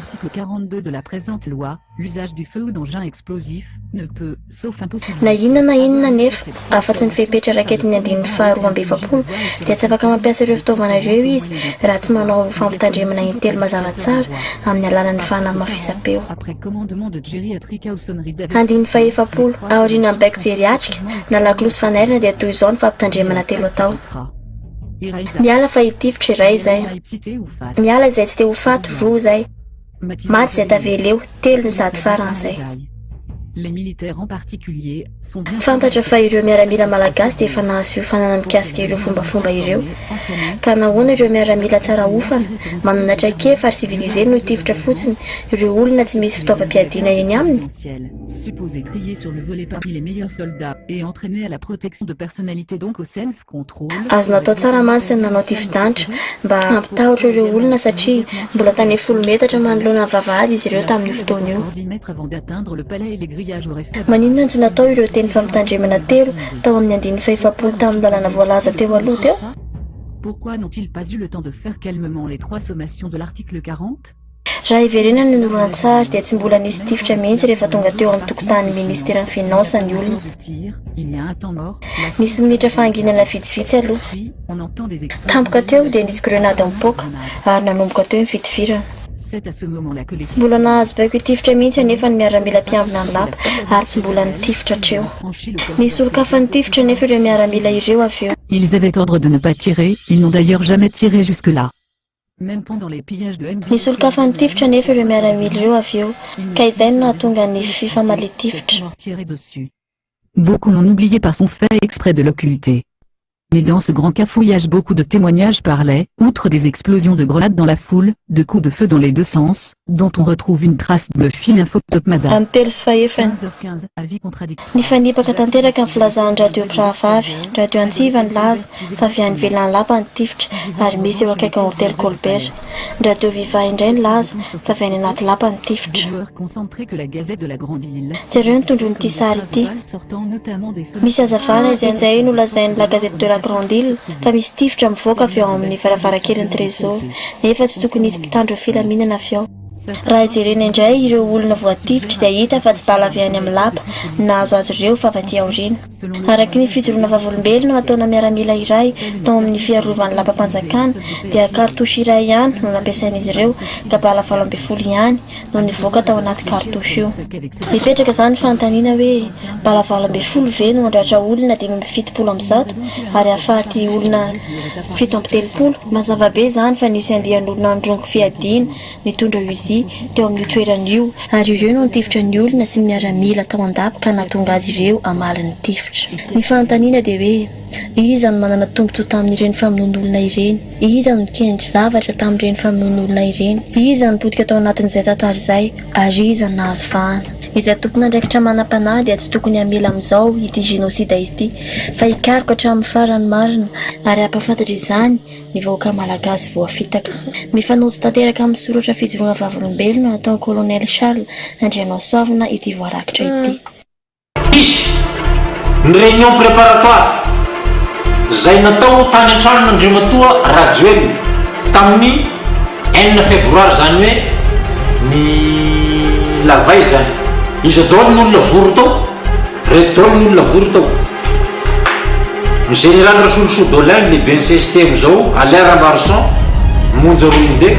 Cyril Rassamzaf, Patrick Monibou, général Ramakavely Désiré Philippe, Niasina Andriamanjaka, Lainrico Jean, Reboza Julien, lieutenant-colonel Fidy Malala, lieutenant-colonel Sondrota Lala. Dia tamin'io fotoana io tsy mitady stratégie hafa dia iny le nitarika olona teny mbotsoroatra iny amizay zany no hita fa hoe vahaolana. Dia tamin'io occasion io zany no niteny Andriamatoa Rassamzafy Cyril tamin'izareo nivory tao izy tsy androso mihitsy ny tolona raha tsy misy raha latsaka. Mais comment on va expliquer ça? Ni directoire. En plus, tamin'ny En plus, la communauté internationale disait hier qu'on provoquait le chaos. La discussion s'emballe.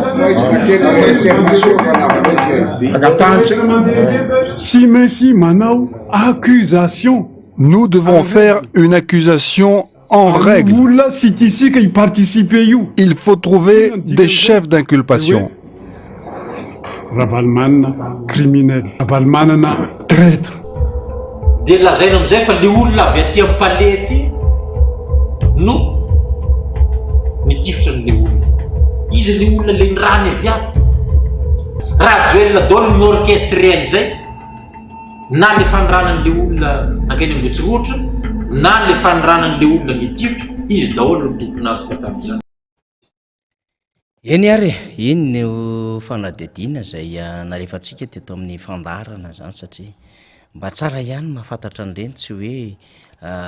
lakolosy tokana no voaray. Misy mametraka voninkazo manko eny amin'ny toerana ambony eny Antaninarenina eny dia misy olona mirodorodo maromaro eny dia mety manana ny fomba fijerina fa misy ihany koa nanana fomba fijery tamin'ny zavatra nitranga tamin'iny 7 février iny dia nisy nanontany iny moa nandehananao mpanao gazety tamin'ny fotoanandro zany napita ny vatana ny vaovao tany Tomasina sy nanao couverture ny vaovao izay ho azo soratako tamina gazety izay niasako teto Andrenivohitra tamin'izany fotoanandro zany zany nahita ny lafin-javatra nitranga rehetra izay niainga teo Analakely izay tao anasa ny tontolo ny asa izay nanao terrain tamin'izany fotoanandro zany izay le valin'le fanontaniana ho an'le olona le nandefa n'le fanontaniana teo fa iverenantsika izy sasan'izany mahatsiaro hoe dia misy mpiray-tanindrazana dia maty dia ny accusé n'Andriamatoa Marc Ravalomanana dia 5 taona mandrakity ny androany mi-accusé Marc Ravalomanana foana zareo isa-taona. Fa le Madagasikara nefa tsy mety mandroso lay zavatra ny lokalokan'zareo tamin'izany tsisy tanteraka amin'izao fotoana izao atao 500 ny kilao amin'ny vary atao 2,000 ny litatry ny menaka atao ny révision par capitale amin'ny Madagasikara amin'ny Ambatovy fa tsy mety amintsika 200 io dia sokafana daholo ny lalana rehetra eo amin'ny tontolo fandraharana nefa dia mihidy izy amin'izao fotoana izao tsy isy tsony zany resaka demokrasia zany fa dia anao kianjany demokrasia tsika ay lasa parka botanika le ny Ambohijatovo ndresana tamin'izany fotoanandro zany fa dia tena ametraka mangarahara ary tsy misy tsony ny resaka kolokolo sy ny sisa io vo avy ny resaka roa mivosy Andrianarisoa tsika fa any anaty lapa mihitsy le kolokolo miainga ary tonga fahafahambaraka amin'ny Madagasikara eo amin'ny sehatra resam-pirenena dia manomboka mahafantatra zany ny vahoaka malagasy ny amin'ny hoe tena zavatra nomanina iny zavatra ny orchestrena iny mba ahafahana zany manafaingana ny fanonganam-panjakana ary betsaka moa nefa nijory vavolombelona sy efa nanomboka tonga saina tontomota dia faniry miteny hoe ny fanateram-boninkazo teny Ambohitsiroatra androany dia gaga ihany le olona auteur tamin'ireny ary isan'izany Monja Roindefo isan'izany ry colonel Charles efa nanenina ary efa mipanga hoe reto ny tompona andraikitra tamin'iny dia androany kosa angamba Ngara Joël tsy niteny hoe Ngara Valomanana no namono an'ireto olona reto fa hoe mahatsiaro fotsiny reto olona lavo tamin'izany fety fahafito ny volana febroary zany dia manatitra voninkazo ho azy ireo tena marina tsy dia manana atao loatra io gouvernement io zany moa ny any anatin'ny gazety hoe le gouvernement est en attente d'un événement dia iny zany mba pelipelehanao dia foronina le ohatran'ny hoe le zavatra teto am-pefilo teto amin'ny plaza zavatra ohatr' ireny fa ny asa tena hoe atao tsy misy mandeha zavatra eto ataoko anaty farainko ty ry faniry na eno hoe ny asa nataon'ny gouvernement tany ministre ny commerce dia ny fanamboarana usine anodinana poma any Antsirabe dia ny nanaraka tsara n'le vaovao zavatra mitranga re olona tsy fantatra hoe aniza le orinasa hoe orinasa nomena an'le olona any Antsirabe anodinana poma tsy fantatra hoe aniza le orinasa société anonyme sa SARL sa inona sa coopérative sa iny tsy fantatra. De zao efa nisy ve miteny fotsiny aho zany eto fanamariana tamin'le vaovao hitako tsy nisy hoe ao anatin'ny filan'ny vahoaka malagasy le fanodinana le poma hoe ilainy vahoaka malagasy ka ilaina ny manangana an'le usine fa de ohatrany natao fahatany ka zay le anaovako hoe ohatrany miandry zavatra ho atao reto olona reto fa tsy manana efa miteny izy hoe aksa anankitelo capital humain ny fanomezana asa ny etsetretsetra fa tsy vitany miteniteny ohatr' zany ingy izy ty de mandeha ka zao raha ity resaka 7 février ny tany sainy faniry hoe ny fampanantenana zao tsy mirindra akory zany zavatra rehetrarehetra atao zany tsy mirindra mihitsy zany fa de ho hitatsika eo moa hoe makaiza satria ny patron izy ireo ange flou frantsay tamin'ny fotoanandro ny tena anisany nanosika hevitra azy ny am'izao fanonganana Ngia Sarkozy tam'ireny zao moa ngia Sarkozy mitondra bracelet fa tsy mahazo mandeha am'izay tokony kinoalentsika mihitsy fa de ny zavatra hitatsika fotsiny zany de zao mbola ho ataotsika ho asongaditsika hoe zao ny vokatry ny nataon'ny frantsay ho ampatsahivina amin'ny vahoaka malagasy zany mba ahafantarany taranaka fara mandimby hoe izao fiarahana amin'ny frantsay ary zao moa any amin'ny gazety frantsay rehetra any nge le gouvernement frantsay actuel nge gouvernement Sarkozy ozy mpanao gazety frantsay satria ny colonne vertébrale le gouvernement frantsay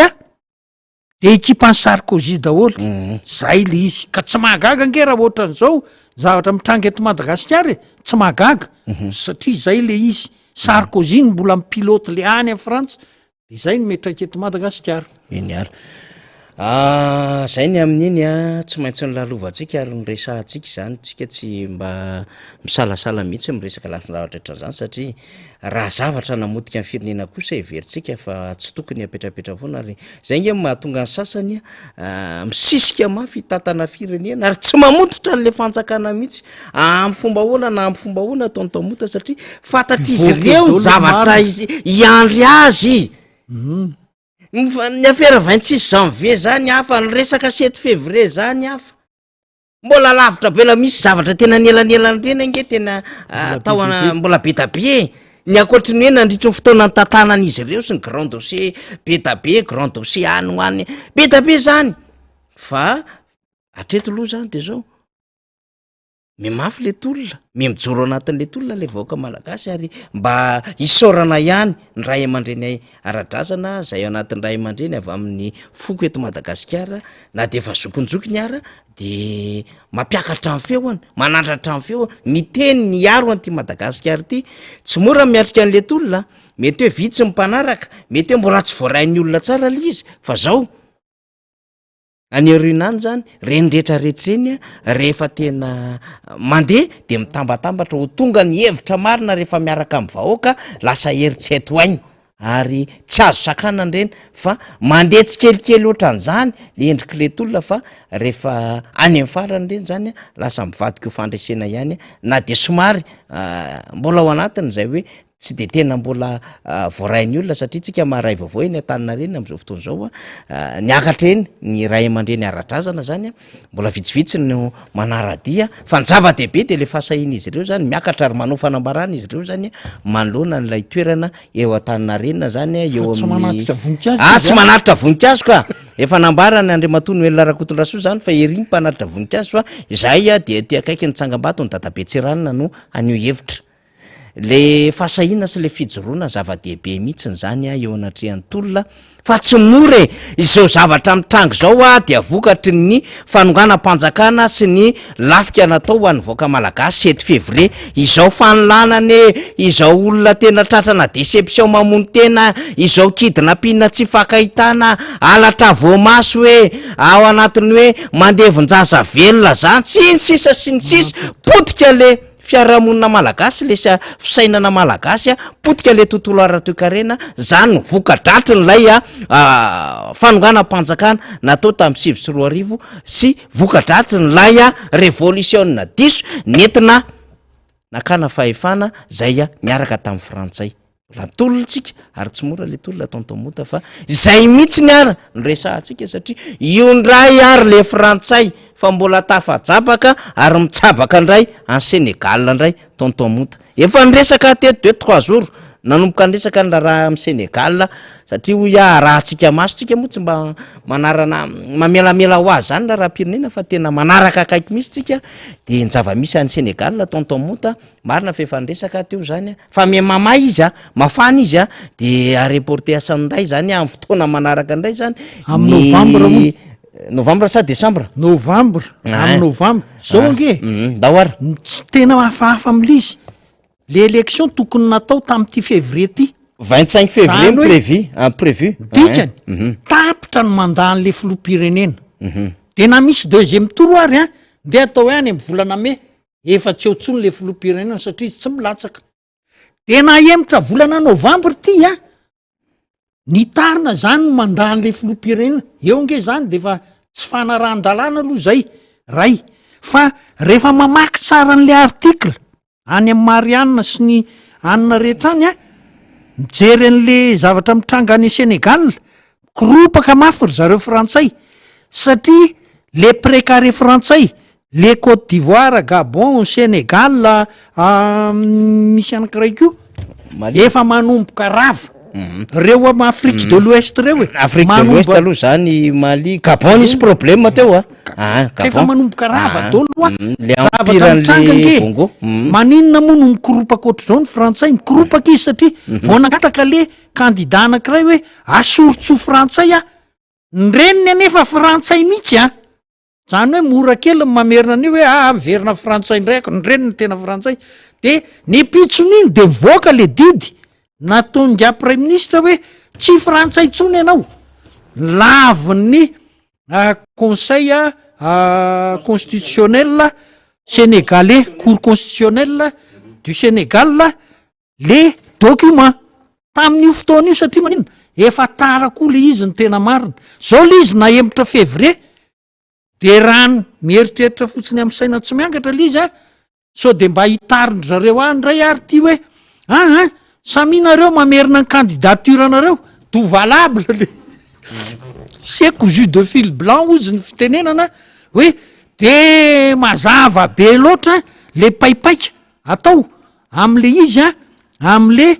hoe any amorana azy volana novembre mitatra no mandan'le président zay de efa tsy ara-dalàna ka raha hiverina indray hoe alefaso dépôt de candidature do lasa valable le document tsy valable tamin'ny fotoan'androny de ohatrany ampime ihany zavatra tena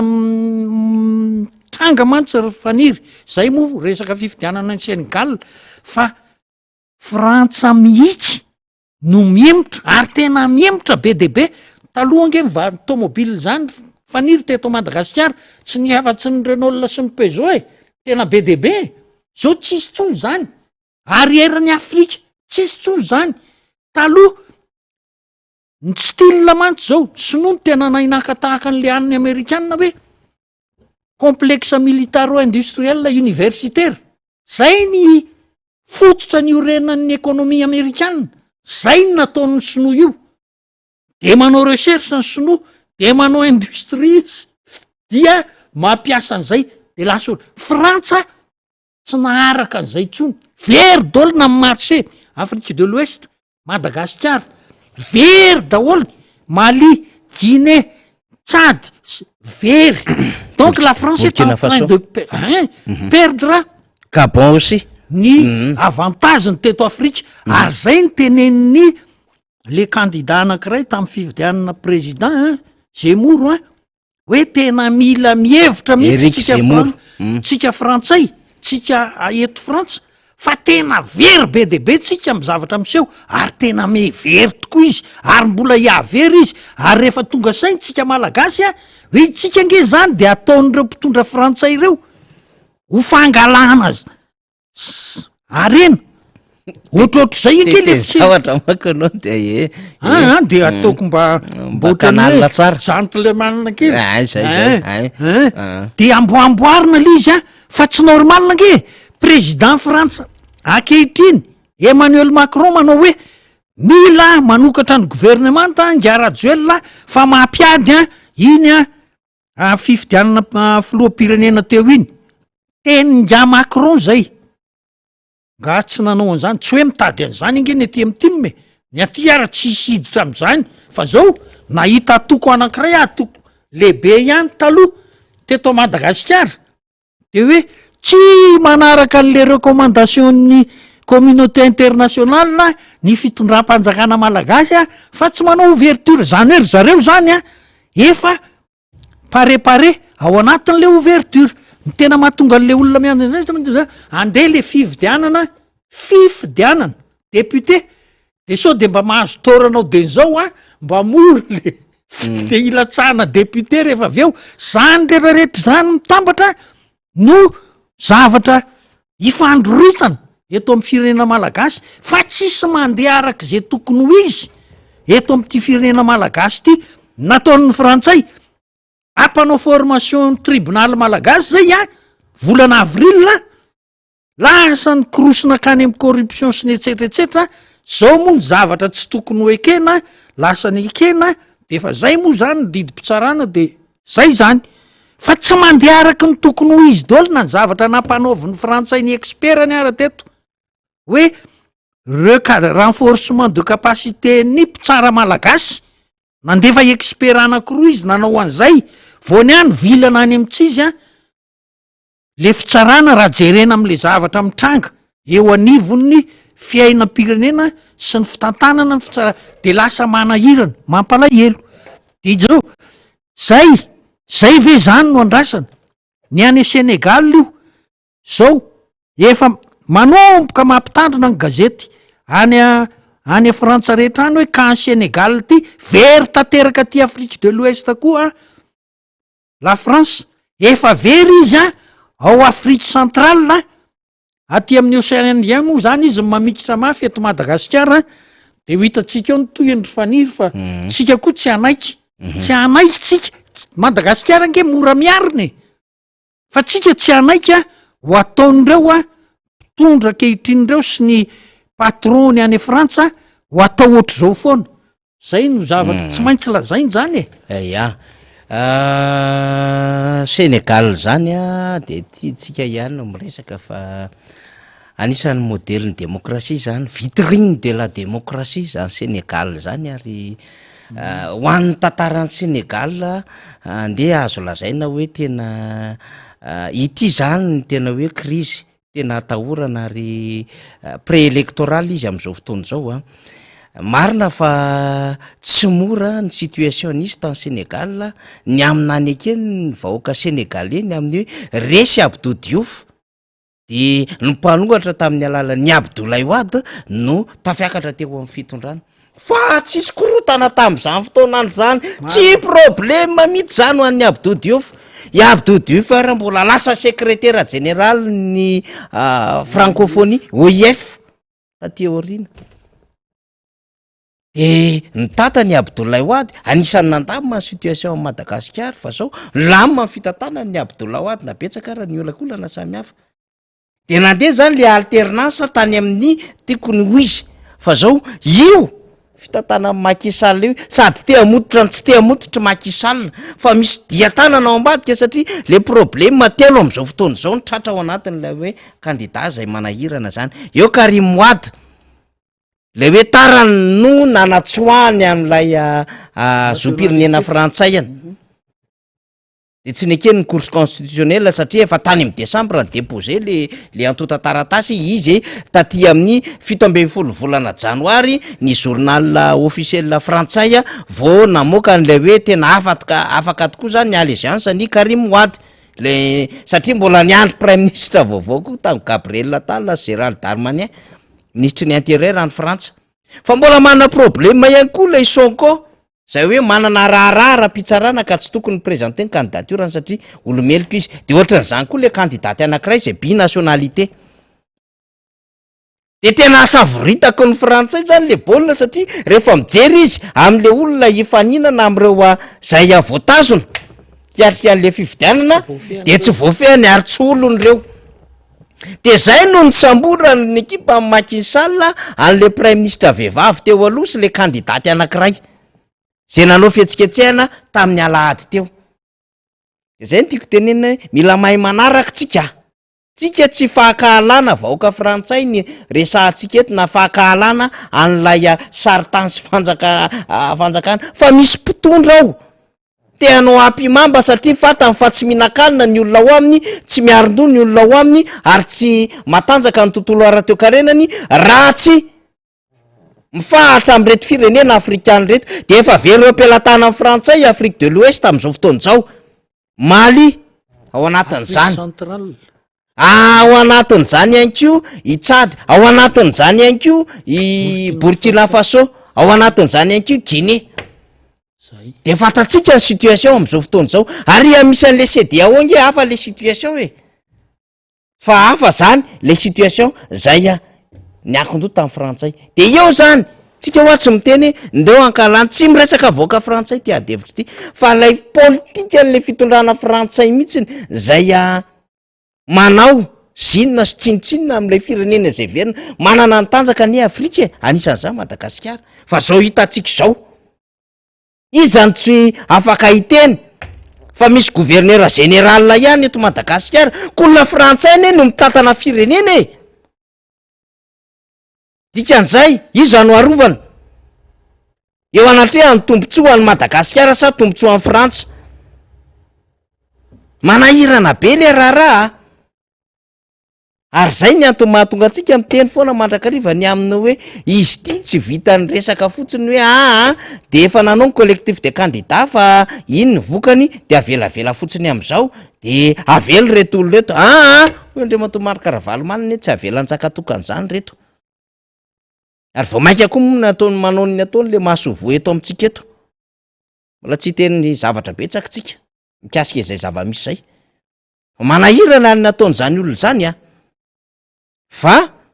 tokony hanana ny asany tsara le firenena sy le vahoaka ao aminy ary zay koa ny tokony asa inany aminy hoe idirana système lalovina jeune hiatrika fifidianana tontomota ary zay ny mahatonga antsika manentana ny aminy hoe midire ao anatin'ilay lisy-pifidianana ao anatin'le ralina isika vahoaka fa tena misy antony goavambe ty satria tena raha zay jeune raha zay ny lalana idirana arany système satria ny atao hoe politika de jeu construction jeu et construction natao hoe politika de sady manao ny jeu tsika ary lalovina jeu ny no anao construction tsika satria everina fa mila miconstruire tsika am'le tena nation sy le tena pays souveraine le tena eo an-tanany malagasy tontomota. Marina ny tenin'ny faniry hoe tena misy mpitatana lehibe mihitsy eto amin'ity firenena ity sy ny filoham-pirenena ny tiana horesahana fa zao fireneka-hafa mihitsy no mitatana ity firenentsika ity tsy ho amin'ny tombontsoany vahoaka malagasy fa ho amin'ny tombontsoany hoe ry zareo la Frantsa ve teboka zay fa ho an'le mpitatana any amin'ny zareo ao anatin'izany mitady an'izany tombontsoa maro isan-karazany zany zay foana moa zany tsy ny eto amintsika ihany zany fa manerana ny rehetra de mitady tombony ho anazy foana mpitondra eo atoerana de ohatr'izay ka zao zany rehetrarehetra zany no tontolo iainana am'izao 2024 zao tsika miomakomana ny hoe ahoana fanomanana ny fifidianana solombavam-bahoaka tena sarotra io zay mieritreritra hoe ty kosa somary tsotsotra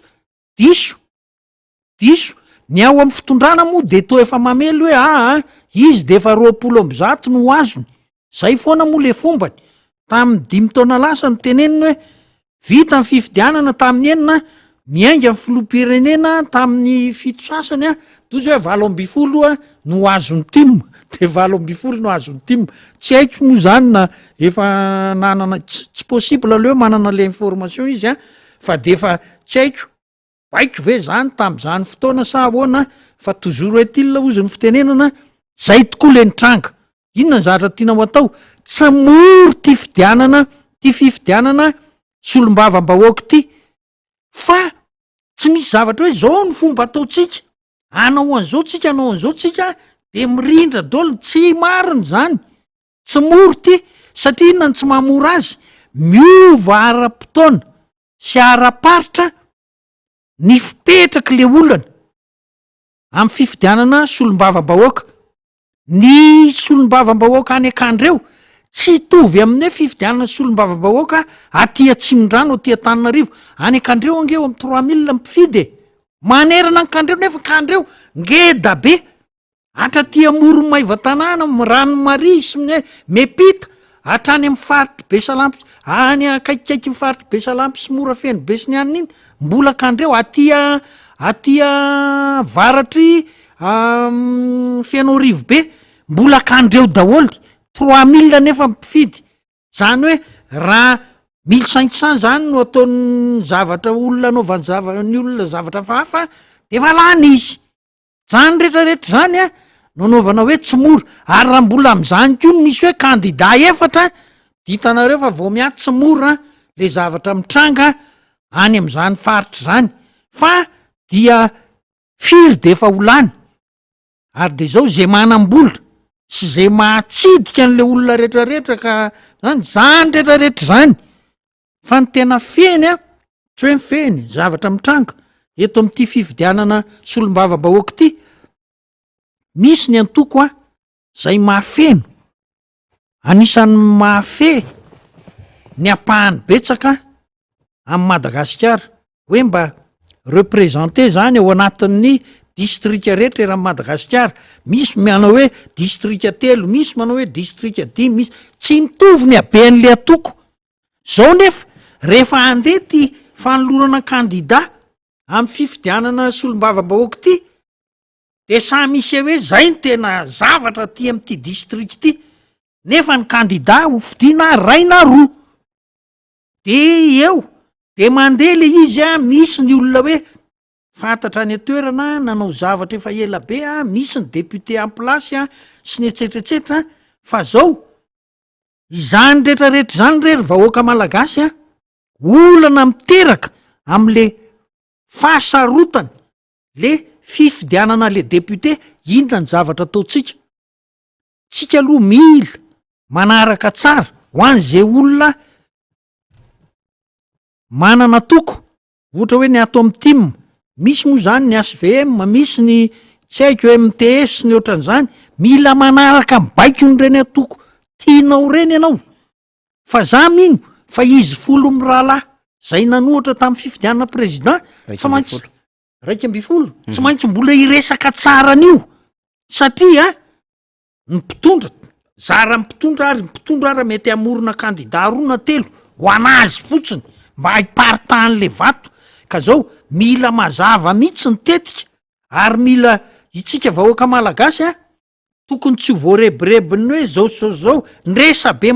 tsy maintsy isa ny resabe ho aparitaka ianona hono miaraka am'izao ianona hono miaraka am'izao ihany mba tsy hifankazahotsika mba tsy hifankatiavatsika de zao tsy inotsika an'le olona mitarika atsika fa sarotra ty ho averina eto foana le fomba fiseho an'le zavatra mitranga am'izao fanomanana fifidianana ny solombavam-bahoaka zao fanomanana fa be deabe ho a misy ko ny mera zay maniry mba hilatsaka hoe député eo atorana maniry hoe za mbola vonina hitana zao zavatra rehetra nefa tsy ny olona rehetra mandidy an'izany fa Andriamanitra foana nge manapaka an'izany rere olona fa mivavatsika fa ny asany devoly nge tena betsaka goavana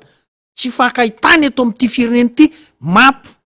mahatonga atsika hiady hifanaritaka tsy fakahazo a zavatra asany maizina amin'ny BDB de manjary le kandida tokony olany a raha marina nge zao hoe raha manaraka tsara ny fanetana ny tompona andraikitra amin'ny antoko isan-karazany tao anatin'le vondrony kandida 12 anao misy ny vondrona hoe zay andefitra fa zay mampirisika anareo a anoana ny anina fa izy a ny toanana ifolo mirahalahy zany ange ny tena ideale fa ny atongavana am'izany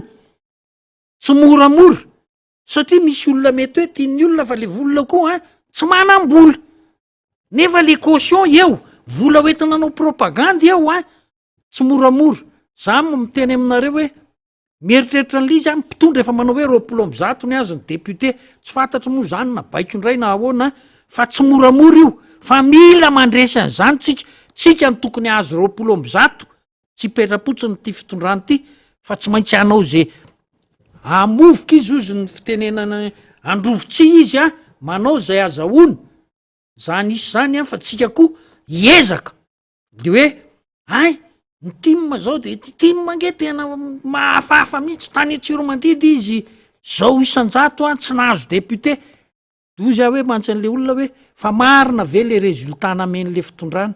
tam'ireny fa am'izao izy ho aboarana fa nasoavina andrina na tsiro mandidina miarina rivo ange tokony ho tratra daholo zany député zany e raha ny herin'ny tanjaky ny tim ny resahana fa noho ny antony samy hafa na ny déléguénao arange vovodiny retsy olona retsy rehefa hoe tonga zany fotoana zany zay le anaovako hoe sarotra be no manao hoe zao ny marina fa miova ara-potoana sy saparitra ny zavatra mitranga ary rehefa andinika an'izany reo kandida raiky amby folo reo a de tsy maintsy jery an'izany izy hoe ahoana fa ny kandida ho foronony reto olo reto ampizarazara vato a de aveo ataony diminy eo de ny azy no ataony maresy de hoe no ay atao le olona ohatr'zay le zavatra kasaina fa mila miomana mivoaka zay eny ary de asa dino a hatramy fahadimy ambiny folo ny volana febroary zany mafatsika misoratra anarina eny anivofoky tany ao anatin'lay hoe révision annuelle de la liste électorale fafito ny volana androany zany hoe herinandro sisy de mihazakazary tompoko ataovy vaindohan-draharaha ataovy zava-dehibe zany rehetrarehetra izany eny ary zay no vaovao azony zaraina ataontomota fa de misaotra de isaorany ianao fa ny isaoran'ireo olona marobe nanaraka atsika tamin'ity andro an'io ty fiadanany tompo a ho amin'ny tokantrano tsirairay avy tsika malagasy eny ary femifakasitrana de ho an'ny rapitsondray tsika alaka misy ho tafaona etondray araky nambaraka teo moa zahay manana fahoriana de asa tsy fantatry fa mbola manao ny fandaram-potoana ny fianakaviana mety misy andro zany tsy ahafahantsika manatanteraka n'lay fandarana zany a de huit eo moa zany fa ho rapisitsika mbola hoe tao anatin'lay fandarana fa de mirary soa atsika rehetrarehetra anaraka hatramy farany de azo ny vaovao de hijoro hiaro anty tandrazana satria tsy par accident nahatongavantsika teto Madagasikara ary tsy hoe tsy isy dikany akory ny fisitsika eto fa planin'Andriamanitra nahatonga atsika eto Madagasikara fa tsy hoe lasa ny Sénégal tsika na napetraka Nepal tsika na napetraka tsika Bangladesh na sala am'izany fa matoatsika malagasy ary mipetraka eto Madagasikara de zay ny planin'Andriamanitra zay ny tiavan'Andriamanitra atsika zany ka mila mahay manaiky izany isika fa mampiseho ihany koa fitiavana an'ity nosy malalatsika ity makasitraka to plasy tompoko vavy